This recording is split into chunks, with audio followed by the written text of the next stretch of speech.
Yep, the kid is back. Hari ni suppose we are going to go buka puasa dekat one of a Japanese restaurant dekat Seberang Jaya juga.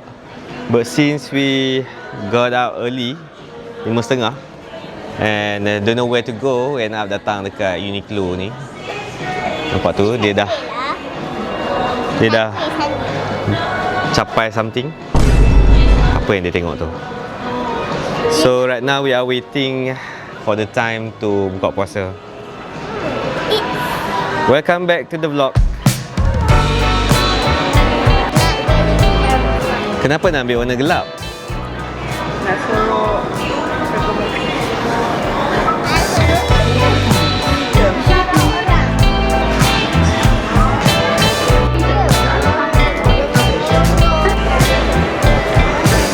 Jana Trik Noh balik ke nilai best tak?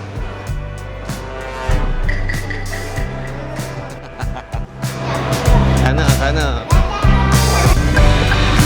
Okey, jom. Macam dah lambat. Lambat ke? lambat je lah. Tahu. So, dengan datangnya kali ni cukuplah setiap 2 hari sekali datang ke Sarawak Carnival pada minggu ni. Tapi kali ni bukan bekerja, this time singgah kejap sementara nak buka puasa. Each time kali datang ada purpose dia yang berlainan. Okay, sekarang ni kita nak pergi ke the restaurant that aku mention. Sebenarnya dia tak jauh pun, just opposite the mall. Cumanya because this is by booking, so our turn is around 7:30. Tu baru boleh masuk untuk ke meja makan.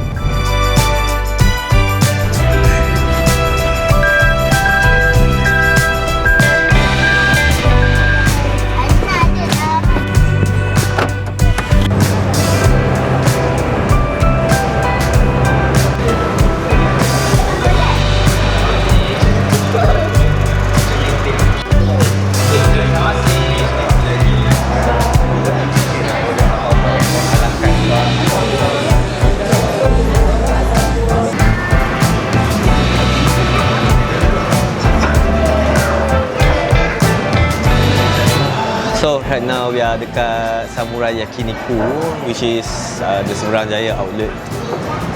With the kids also. Tengok dah mengemping balik dah. For those past 2 days tak ada budak-budak, memang sunyi gila. But today bangun-bangun je I can only hear budak ni punya suara jerit. juga. Ya, itulah. Right now we are buka puasa. Kita buka puasa dekat Samurai Yakiniku. Each person around RM39 untuk kanak-kanak, RM49 untuk dewasa. Kita tengok makanan apa ada kejap lagi. Sebenarnya makanan tu dah sampai. Cuma it was stacked, so tak nampak apa yang kat bawah ni kan. But they already heat up the soup. Dan pemanas ni pun dah start panas lah. Bagusnya dekat depan Samurai Yakiniku ni dia orang sediakan tempat untuk solat.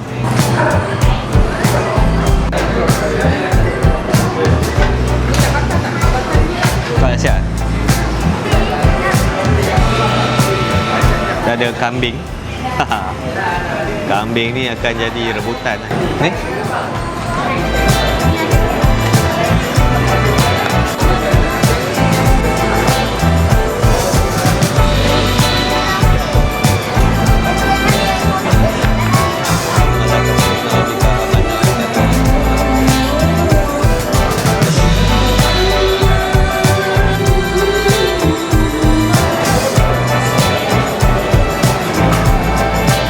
We just finish, alamak gelapnya. We just finish our sahur pula, berbuka. Kenyang gila. Aku rasa ada dalam 20 tray daging tadi. Banyak gila. Tapi harga dia sebenarnya untuk 20 tray tu harga berpatutan jugalah. It's around RM49 seorang, which is not bad lah untuk that kind of portion kan. Sorry, terlupa buka lah. Harga tu agak berpatutan lah. Tapi seriously, kenyang gila. Actually Samurai Yakiniku ni aku follow lah dia punya first step, daripada first step sampailah ke sekarang kan. Sebab aku friends with dia punya founder, Abah Cerah nama dia. Dia sebelum ni dia buka kedai komputer. Dia ada YouTube channel Disney juga, Mona Lisa. So kadang-kadang bila aku post video travel, dia selalu jugalah connect dengan aku. when it comes to the Samurai Yakiniku ni, this is the first time lah aku datang makan dekat sini. Bagi aku, it's value for money lah. Nak bercakap pun dah penat sebab terlalu kenyang. Sedap kan? Sedap. Dia punya marinade sedap. Yeah, so you guys should come and try dia punya restoran.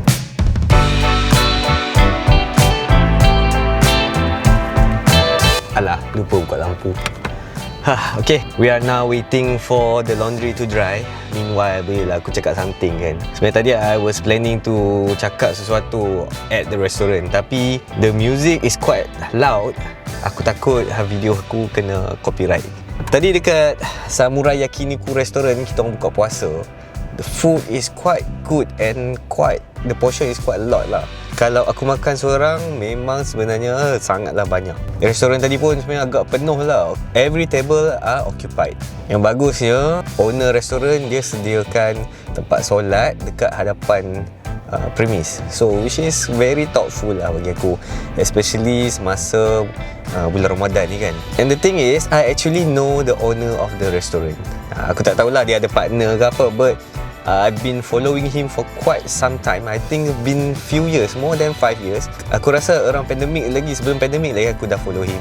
What's special about him, sebenarnya dia adalah one of the YouTuber yang sebenarnya agak terkenal lah. Dia bawa satu brand dinamakan Mona Lisa. This is way before dia buka Samurai Yakiniku ni lah. He is one of the YouTuber yang awal-awal aku kenal.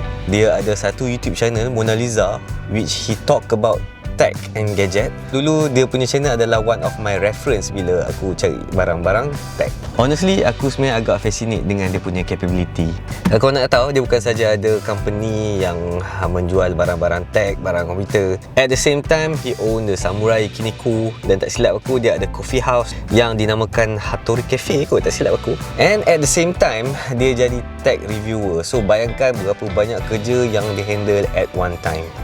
Benda ni buatkan aku terfikir macam mana he handle his time. So, aku rasa dia ni punya time management mesti lagi gila daripada aku. Benda ni buatkan aku terfikir, how does he have this kind of energy to handle all this work. Sekarang ni aku handle studio and the vlogs pun aku dah rasa gila.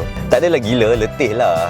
Maybe aku masih belum cope with the lifestyle, with the schedule. So give me some time untuk readjust. Tapi whenever I see him posting his thoughts on dekat Facebook, makes me wonder macam mana dia juggle dengan all this kind of responsibility.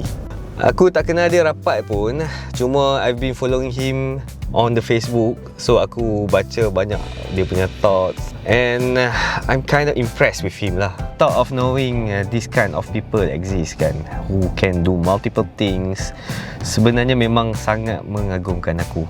It's a good reference point that this kind of thing is possible. Faham tak maksudku?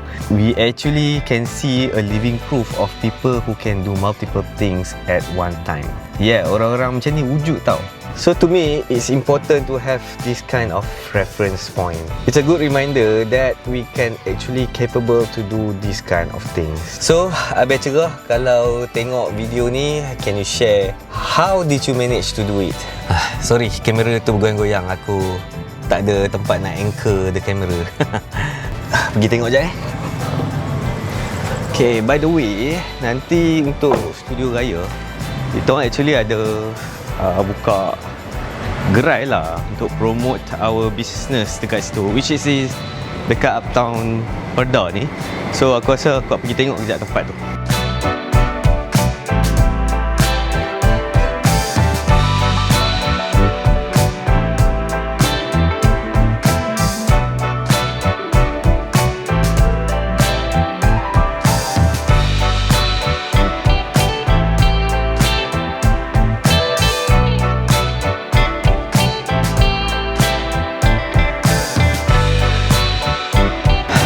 Tempat tu actually credit to Kak Ainul dengan Abang Zul who help us to get the place.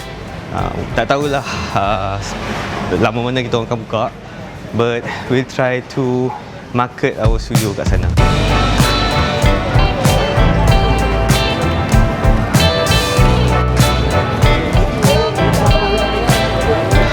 Aliko kat sini, dan tentang ni ada 7-Eleven. So the kiosk will be somewhere dekat sini. Kau nampak tak ada Petronas kat belakang ni kan? So I think the kiosk will be somewhere here.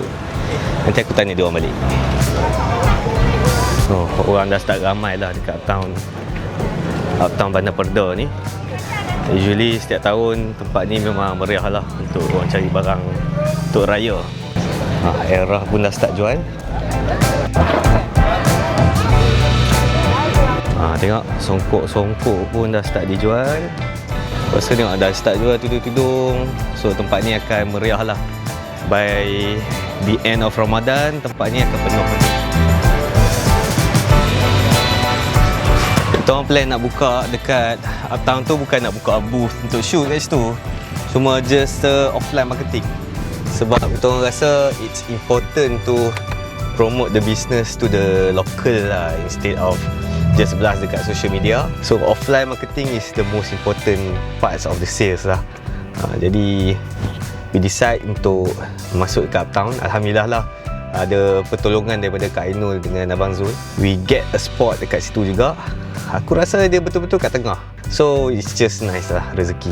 Once the promotional material siap, kita akan start malam-malam dekat situ. So it will be an experience, especially for me, untuk do a direct selling dekat Uptown. Direct selling lah kan, offline marketing kan. Okay, kita ada lagi 10 minit untuk baju kering.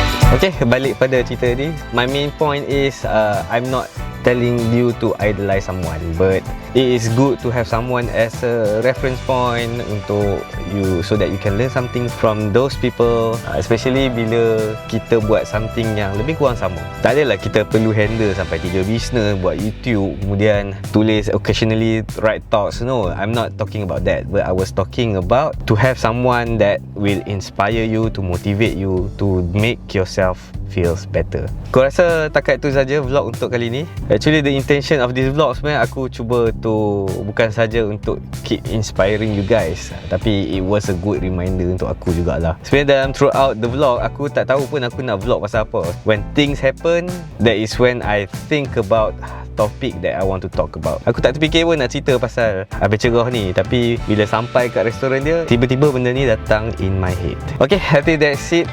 Aku rasa baju pun dah siap, alarm dah bunyi dah. Jom angkat baju dan kita boleh balik rehat. Thank you everyone for watching. I'll see you guys in next vlog.